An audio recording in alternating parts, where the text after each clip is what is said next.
All right, guys. So after Trump's big win in Iowa, I have to say, I saw a lot of cope. There was a lot of cope going on, particularly among Democratic politicians. I feel like that was the only group that was intensely coping. Okay, so here we have, this was NBC or MSNBC's live coverage during that night. They had on Illinois Governor J.B. Pritzker, who, by the way, he's not the worst governor in the world. He's done some pretty base things from time to time. In other ways, he's just sort of a standard Democrat. But I mean, shit, at this point, compared to like Joe Biden, oh, forget it. He's a million miles better. But having said that, I need you to see this clip.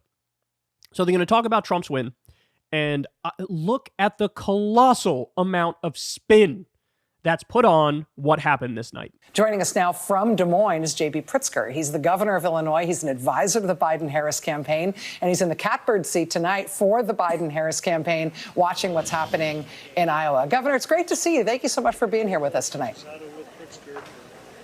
Great to be with you, Rachel. So we had a quick call tonight, a quick projection from our network and indeed from other networks that Donald Trump was going to be the winner. Looks like he is going to be the overwhelming winner tonight in the Iowa Republican caucuses. From your perch as an advisor to the Biden-Harris campaign and as a Democratic governor in Illinois, what's your reaction to that news? Well, I think Joy had it right. Almost half of the base of the Republican Party showing up for this caucus tonight voted against Donald Trump. Think about that. I mean, this is the most famous Republican. He's the guy who, basically built the modern Republican Party, the MAGA Republican Party that Democrats are running against. And half the people in that party didn't vote for Donald Trump.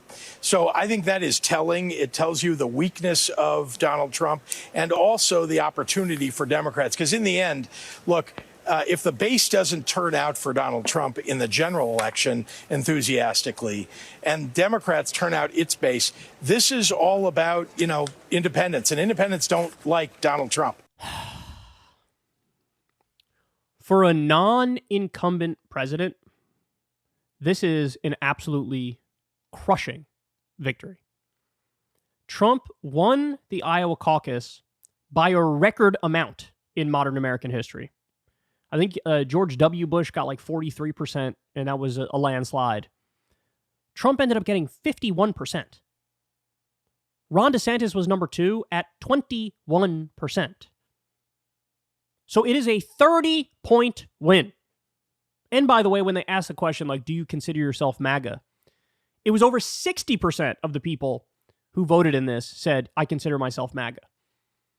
So that is an immense amount of spin to say only half of them voted for him. Well, how many voted for Ron DeSantis? How many voted for Nikki Haley? Why did you not take into consideration the whole MAGA poll result, where certainly the people who say they're MAGA, but then voted for Vivek or voted for DeSantis, certainly they'll be fine in a general election, falling in line and voting for Donald Trump. So look, there's a reason why they're doing this. They're trying to push a narrative. They're trying to effectively cheerlead for Joe Biden. They're trying to say, actually, Biden's really strong and Trump is really weak. That's what they're doing here. But he even said there, hey, man, if he doesn't turn out his base and Biden turns out his base, but all of the evidence right now is to the contrary, that Trump will turn out his base because his hardcore base is just like cultists at this point. And Biden's base is abandoning him by the day. We've gone over the numbers. Arab Americans and Muslim Americans, there was about 60% support for Biden among them. Now it's down to 17%.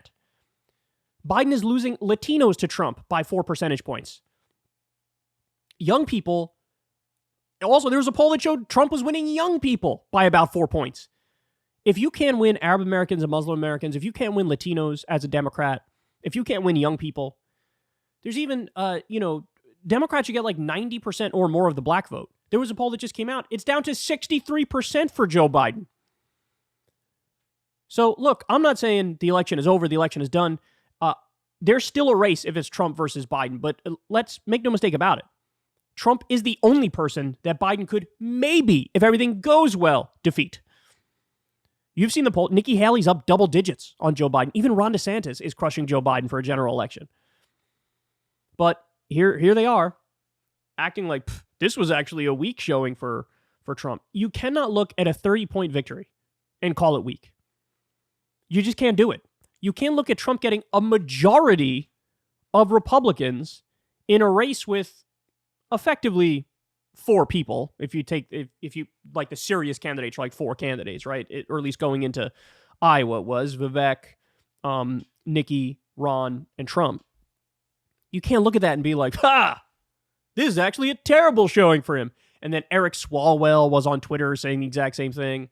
Tune into this podcast to hear the incredibly motivated reasoning and backwards logic as to why this was actually a terrible night for Donald Trump.